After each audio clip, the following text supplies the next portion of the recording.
ವಿರಾಮದ ನಂತರ ವಾರ ಭವಿಷ್ಯ ಕಾರ್ಯಕ್ರಮಕ್ಕೆ ಮತ್ತೊಮ್ಮೆ ಸ್ವಾಗತ. ಶಾಸ್ತ್ರಿಗಳೇ, ಮುಂದಿನ ರಾಶಿಗಳಾದ ಸಿಂಹ, ಕನ್ಯಾ, ತುಲಾ, ವೃಶ್ಚಿಕ ರಾಶಿಗಳ ಫಲಾಫಲ ಇಡೀ ವಾರ ಯಾವ ರೀತಿಯಾಗಿದೆ ಗಮನಿಸೋಣ. ಸಿಂಹರಾಶಿಯವರಿಗೆ ಈ ವಾರದ ಆದಿಯಲ್ಲಿ ನೋಡಿ, ವ್ಯಯಾಧಿಪತಿ ಚಂದ್ರನ ಸಂಚಾರ ಅಷ್ಟು ಅನಾನುಕೂಲವಾಗಿದೆ ಮತ್ತು ನಿಮ್ಮ ರಾಶಿಯಿಂದ ಧನಸ್ಥಾನದಲ್ಲಿ, ಜನ್ಮಸ್ಥಾನದಲ್ಲಿ ಮಾಂದ್ಯ ಸಂಚಾರವಾಗುತ್ತೆ. ಈ ಕಾರಣದಿಂದಾಗಿ ಸ್ವಲ್ಪ ಎಚ್ಚರಿಕೆ ಬೇಕು. ವೃತ್ತಿಯಲ್ಲಿ ತುಂಬ ಚೆನ್ನಾಗಿದೆ, ಆದರೆ ಆರೋಗ್ಯ ವ್ಯತ್ಯಾಸ ಬಹಳ ತೊಂದರೆ ಉಂಟು ಮಾಡುತ್ತೆ.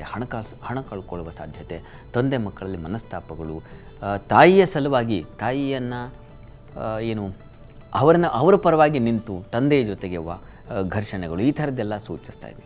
ಸ್ವಲ್ಪ ಹುಷಾರಾಗಿರಬೇಕು. ವಾರದ ಆದಿ ನಿಮಗೆ ಸ್ವಲ್ಪ ವೀಕ್ ಆಗಿದೆ, ಆದರೆ ಕೆಲಸದಲ್ಲಿ ಮಾತ್ರ ಚೆನ್ನಾಗಿದೆ. ಒಳ್ಳೆಯ ಬೆಲೆ ಸಿಗುತ್ತೆ, ಒಳ್ಳೆಯ ಮೌಲ್ಯ ಇದೆ. ಅಂದರೆ ಕೆಲಸಕ್ಕೆ ಬೆಲೆ ಅಂತ, ಕೆಲಸಕ್ಕೆ ಮೌಲ್ಯ ಅಂತ, ಅದು ಅನುಕೂಲವಾಗಿದೆ. ಇನ್ನು ವಾರದ ಮಧ್ಯಭಾಗದಲ್ಲಿ ಗಮನಿಸ್ಕೊಂಡ್ರೆ ನೋಡಿ, ವ್ಯಯದಲ್ಲಿ ಮಾಂದ್ಯ ಸಂಚಾರವಾಗುತ್ತೆ. ಈ ಕಾರಣದಿಂದ ವ್ಯಯ ಲಾಭ ಎರಡೂ ಇದೆ. ಲಾಭಕ್ಕೆ ಬರ್ತಾನೆ ಗುರುವಾರ ದಿವಸ, ಹೀಗಾಗಿ ಆದಾಯವೂ ಬರ್ತದೆ, ಬಂದದ್ದು ಹಾಗೆ ಖರ್ಚು ಆಗ್ತದೆ. ಅಂಥದ್ದೊಂದು ಫಲ. ಇನ್ನು ಹೊಸ ಅವಕಾಶಗಳು, ಚಂದ್ರ ಗುರು ಒಟ್ಟಾಗ್ತಾರೆ ಗುರುವಾರ ದಿವಸ. ಗುರುವಾರದಿಂದ ನಿಮಗೆ ಸ್ವಲ್ಪ ಚೇತರಿಸ್ಕೊಳ್ತೀರ. ವಾರದ ಆದಿಯಲ್ಲಿ ವಾರದ 3 ದಿವಸ ಏನಿದೆ, ಸೋಮವಾರ, ಮಂಗಳವಾರ, ಬುಧವಾರ ಇದ್ದಿದ್ದ ಫಲ ಗುರುವಾರಕ್ಕೆ ಬದಲಾಗ್ಬಿಡುತ್ತೆ. ತುಂಬ ಹೆಚ್ಚಿನ ಅನುಕೂಲಗಳು ಉಂಟಾಗ್ತಾ ಹೋಗುತ್ತೆ.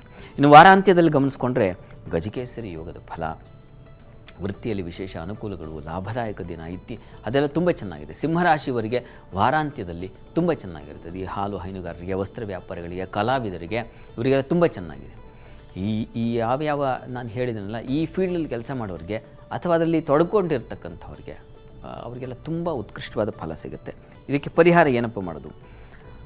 ಮಾಂದ್ಯ ಸಂಚಾರವನ್ನು ಗಮನಿಸ್ಕೊಳ್ಳೋಕ್ಕೆ ಅವನ ಒಂದು ತೊಡಕು, ಹಣಕಾಸಿನ ತೊಡಕು ಇತ್ಯಾದಿಗಳ ನಿವಾರಣೆಗೆ ಈ ಮಹಾಗಣಪತಿ ಸನ್ನಿಧಾನದಲ್ಲಿ ಒಂದು ವಿಶೇಷವಾದ ಅಭಿಷೇಕ ಮಾಡಿಸಿ ತುಂಬ ಅನುಕೂಲ ಆಗುತ್ತೆ. ಇನ್ನು ಕನ್ಯಾ ರಾಶಿಗಳು, ಕನ್ಯಾ ರಾಶಿಯವರಿಗೆ ವಾರದ ಆದಿಯಲ್ಲಿ ನಿಮಗೆ ಆರೋಗ್ಯದಲ್ಲಿ ಸ್ವಲ್ಪ ತೊಡಕು, ಕಾರಣ ಮಾಂದಿ ಜನ್ಮದಲ್ಲಿ ಸಂಚರಿಸ್ತಾನೆ. ಆಮೇಲೆ ಸಪ್ತಮದಲ್ಲಿ ಚಂದ್ರ ಬೇಕಾಗಿರ್ತಾನೆ, ಹೀಗಾಗಿ ದಾಂಪತ್ಯದಲ್ಲಿ ಮನಸ್ತಾಪಗಳು, ಪ್ರೀತಿ ಪ್ರೇಮ ಇಂಥ ವಿಚಾರಗಳಲ್ಲಿ ನೋವು ಮಾಡ್ಕೊಳ್ತೀರಾ. ವ್ಯಾಪಾರದಲ್ಲಿ ಮೋಸಗಳಾಗುತ್ತೆ. ಇದೆಲ್ಲ ಸ್ವಲ್ಪ ತೊಡಕಿನ ಫಲ ವಾರದ ಆದಿಯಲ್ಲಿ. ವಾರ ಮಧ್ಯಭಾಗದಲ್ಲಿ ಗಮನಿಸ್ಕೊಂಡ್ರೆ ಕನ್ಯಾ ರಾಶಿಯವರಿಗೆ ರಾಶ್ಯಾಧಿಪತಿ ಅವನು ಬೇಕಾಗಿದ್ದಾನೆ ಮೊದಲೇ. ಅದೃಷ್ಟವಶ ಚಂದ್ರನಿಂದಾಗಿ ಸ್ವಲ್ಪ ಲಾಭಗಳಿಕೆ ಕಾಣ್ತೀರಾ. ಯಾಕೆಂದರೆ ಲಾಭಾಧಿಪತಿ ಭಾಗ್ಯಕ್ಕೆ ಹೋಗಿಬಿಟ್ರೆ ತುಂಬ ಅನುಕೂಲ ಆಗುತ್ತೆ. ಹೀಗಾಗಿ ಗುರುವಾರದಿಂದ ನಿಮಗೆ ಅನುಕೂಲ ಆಗ್ತಾ ಹೋಗುತ್ತೆ, ಯೋಚನೆ ಮಾಡಬೇಡಿ. ಇನ್ನು ವಾರಾಂತ್ಯದಲ್ಲಿ ಗಮನಿಸ್ಕೊಂಡ್ರೆ ನಿಮಗೆ ವೃತ್ತಿಯಲ್ಲಿ ಸ್ವಲ್ಪ ಸಣ್ಣ ಪುಟ್ಟ ತೊಡಕುಗಳನ್ನು ಸೂಚಿಸ್ತಾ ಇದೆ. ಹೊಸ ಕೆಲಸಕ್ಕೆ ಪ್ರಯತ್ನ ಮಾಡಿದ್ರೆ ಈ ಚಂದ್ರ ಬಂದುಬಿಡ್ತಾನೆ ಕರ್ಮಸ್ಥಾನಕ್ಕೆ, ಆಗ ನೋಡಿ ನೀವು ಮಾಡಿದ ಕೆಲಸಕ್ಕೆ ಒಂದು ಸಿದ್ಧಿ ಸಿಗುತ್ತೆ, ಒಂದು ಫಲ, ಒಳ್ಳೆಯ ಫಲ ಸಿಗುತ್ತೆ. ಮತ್ತು ಹೊಸ ಪ್ರಯತ್ನ ಮಾಡೋಣ ಅಂದರೆ ಅದಕ್ಕೊಂದು ಅವಕಾಶ, ಒಳ್ಳೆಯ ಮಾರ್ಗದರ್ಶನ ಇದೆಲ್ಲ ಸಿಗ್ತಾ ಹೋಗುತ್ತೆ. ಚೆನ್ನಾಗಿದೆ, ಅನುಕೂಲವಾಗಿದೆ. ಪರಿಹಾರಕ್ಕೆ ಏನಪ್ಪ ಮಾಡಬೇಕಾಗಿದ್ದರೆ ಮೇಜರಾಗಿ ಬುಧನನ್ನೇ ಪರಿಗಣಿಸಿ ಒಂದು ಬುಧ ಕವಚವನ್ನು ಹೇಳ್ಕೊಳ್ಳಿ.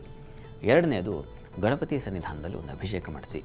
ತುಲಾರಾಶಿಯವರಿಗೆ ವಾರದ ಆದಿಯಲ್ಲಿ ನಿಮಗೆ ಹೆಚ್ಚಿನ ವ್ಯಯ, ಆಪ್ತರಲ್ಲಿ ಕಲಹ, ಕಾರಣ ಚಂದ್ರನಿಗೂ ಬಲವಿಲ್ಲ, ಇತ್ತ ಮಾಂದಿಯೂ ತೊಡಕಲ್ಲಿ ಇರ್ತಾನೆ. ಹೀಗಾಗಿ ಸ್ವಲ್ಪ ತೊಡಕು. ಸ್ತ್ರೀಯರಿಗೆ ಆರೋಗ್ಯದಲ್ಲಿ ವ್ಯತ್ಯಾಸ ಆಗಬಹುದು. ವಿದೇಶ ಪ್ರಯಾಣ ಇದ್ದರೆ ಅದಕ್ಕೆ ತೊಂದರೆಗಳಾಗಬಹುದು.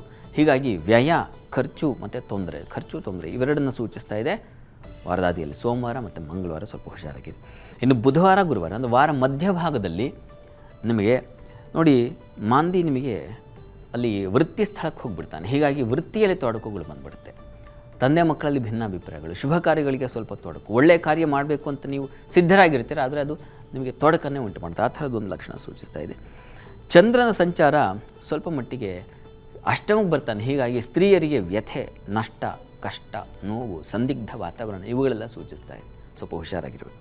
ಇನ್ನು ವಾರಾಂತ್ಯದಲ್ಲಿ ಗಮನಿಸ್ಕೊಂಡ್ರೆ ಬುಧ ಸಂಕ್ರಮಣ, ವ್ಯಯಾಧಿಪತಿ ಸಪ್ತಮ ಬಂದರೆ ದಾಂಪತ್ಯದಲ್ಲಿ ಮನಸ್ತಾಪಗಳು, ಹೆಚ್ಚಿನ ಖರ್ಚು ಮಾಡಿಸ್ದೆ, ನೀನೇ ಮಾಡಿಸಿದ್ದು, ನೀನು ಮಾಡಿ, ಈ ಥರದ್ದು ಒಂದು ವಾದ ಶುರುವಾಗುತ್ತೆ, ವಿವಾದ ಆಗುತ್ತದು. ದುಃಖ, ಸೋಲು, ವ್ಯಥೆ, ನೋವು, ಅಳು ಈ ಥರದ್ದೊಂದು ಲಕ್ಷಣ ಇದೆ. ಸ್ವಲ್ಪ ವೀಕಾಗಿದೆ. ಹಾಗಂತ ಧೃತಿಗೆಡಬೇಡಿ. ಪರಿಹಾರ ಇದ್ದೇ ಇದೆಯಲ್ಲ, ಮಹಾಲಕ್ಷ್ಮಿ ಸನ್ನಿಧಾನದಲ್ಲಿ ಅಭಿಷೇಕ ಮಾಡಿಸೋದು ಅದಕ್ಕೆ ಆಗ್ತಾ ಇಲ್ಲ ಅಂದರೆ ಮನೆಯಲ್ಲೇ ಒಂದು ಅಮ್ಮನವರಿಗೆ ಕ್ಷೀರಾಭಿಷೇಕ ಮಾಡಿ, ಮಹಾಲಕ್ಷ್ಮಿಗೆ ತುಂಬ ಸಹಾಯವಾಗುತ್ತೆ. ಇನ್ನು ವೃಶ್ಚಿಕ ರಾಶಿ ಗಮನಿಸೋಣ. ವೃಶ್ಚಿಕ ರಾಶಿಯವರಿಗೆ ವಾರದ ಆದಿಯಲ್ಲಿ ನಿಮಗೆ ಹೆಚ್ಚಿನ ಲಾಭ, ವೃತ್ತಿಯಲ್ಲಿ ವಿಶೇಷ ಅನುಕೂಲ, ಅದು ಮಾಂದಿಯಿಂದಾಗಿ ತುಂಬ ಚೆನ್ನಾಗಿದೆ.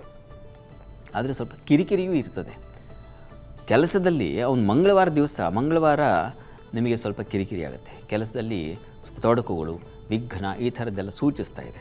ಇನ್ನು ವಾರ ಮಧ್ಯಭಾಗದಲ್ಲಿ ಗಮನಿಸೋಣ. ವಾರ ಮಧ್ಯದಲ್ಲಿ ಯಥಾ ಪ್ರಕಾರ ತಂದೆ ಮಕ್ಕಳಲ್ಲಿ ಮನಸ್ತಾಪಗಳು ನಿಮ್ಮ ಪಾಲಿಗೂ ಇದೆ, ದುಃಖದ ವಾತಾವರಣ ಇದೆ, ವಸ್ತು ನಷ್ಟತೆ ಇದೆ, ವೃತ್ತಿಯಲ್ಲಿ ಸ್ವಲ್ಪ ಮನಸ್ತಾಪಗಳು ಉಂಟಾಗ್ತಕ್ಕಂಥ ಸಾಧ್ಯತೆ ಸೂಚಿಸ್ತಾ ಇದೆ.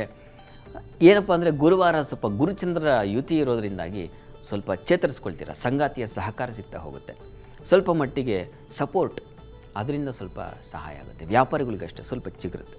ವಾರಾಂತ್ಯದಲ್ಲಿ ನಿಮಗೆ ಸ್ವಲ್ಪ ಒಳ್ಳೆಯ ಫಲ ಕಾಣಲಿಕ್ಕೆ ಅವಕಾಶ ಇದೆ. ಸಂಗಾತಿಯ ಸಹಕಾರ, ವ್ಯಾಪಾರಿಗಳಿಗೆ ಮತ್ತು ಲಾಭ.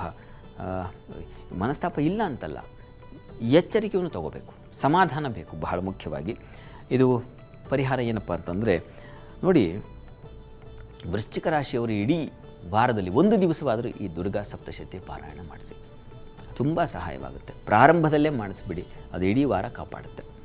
ಇದು ವೃಶ್ಚಿಕವರೆಗಿನ ಫಲಗಳು.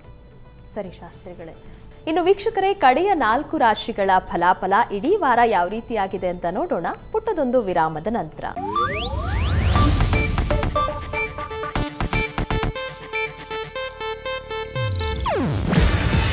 ಇದು ಏಷ್ಯಾನೆಟ್ ನ್ಯೂಸ್ ನೆಟ್ವರ್ಕ್ ಪ್ರಸ್ತುತಿ. ನೀವು ನೋಡ್ತಿದ್ದೀರಾ ಏಷ್ಯಾನೆಟ್ ಸುವರ್ಣ ನ್ಯೂಸ್.